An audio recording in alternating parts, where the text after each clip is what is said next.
വയനാടിന്റെ ആശങ്ക ഞങ്ങൾക്കല്ല, വയനാടിന്റെ ആശങ്ക ഇടതുപക്ഷത്തിന് BJPക്കാണ്.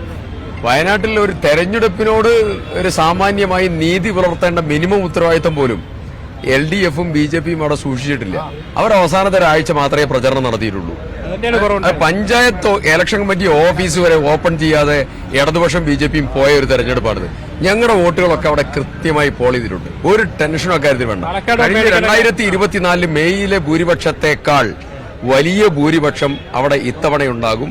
ആ ഭൂരിപക്ഷം 4.5 ലക്ഷം അറൌണ്ട് കവിയും. ഒരു സംശയമില്ല, ഞങ്ങൾക്ക് അതിലൊന്നും ഒരു ഡൗട്ടും ഇല്ല. പാലക്കാട് പോളിംഗ് പെർസെന്റേജ് കുറയുന്നുള്ള കരുതുന്നുണ്ടോ? അങ്ങനെ ഉപതെരഞ്ഞെടുപ്പുള്ള ആൾക്കാരുടെ പൊതുവായ സമീപനത്തെ കുറിച്ച് ഞങ്ങള് വീട് കയറിയപ്പോ, ഞങ്ങൾ ഇവിടെയുള്ള ഫ്ളാറ്റുകൾ കയറിയപ്പോ, ഇവിടെയുള്ള മാർക്കറ്റുകളിൽ പോയപ്പോ വളരെയധികം പ്രകടമാണ്.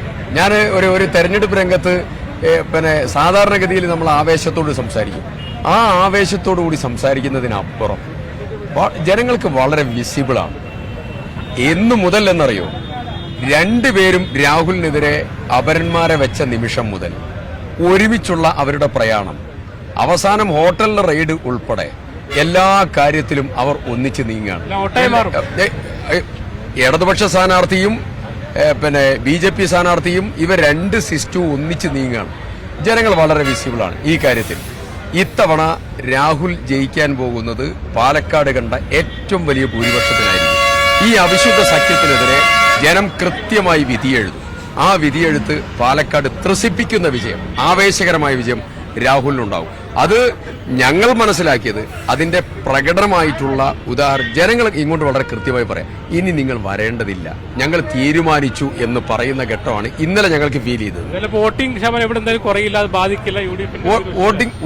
UDFന്റെ വോട്ട് പഠിക്കുന്ന കുട്ടികളുടെ, വിദേശത്തുള്ളതായിരിക്കുന്ന ആളുകളുടെ, വരാൻ പറ്റുന്നതായിരിക്കുന്ന ആളുകളുടെ, ജോലിക്ക് പോയ ആളുകളുടെ ഞങ്ങൾ കണക്കെടുപ്പ് നേരത്തെ നടത്തി. അവരൊക്കെയായി കോണ്ടാക്ട് ചെയ്തു. അവരൊക്കെ വരാനുള്ള നടപടികൾ ഞങ്ങൾ പൂർത്തീകരിച്ചു കഴിഞ്ഞു. അതിന് വണ്ടിയൊക്കെ ഏർപ്പാടാക്കി അവർ വന്നുകൊണ്ടിരിക്കുകയാണ്. അത് ഞങ്ങൾ ടെൻഷനില്ല.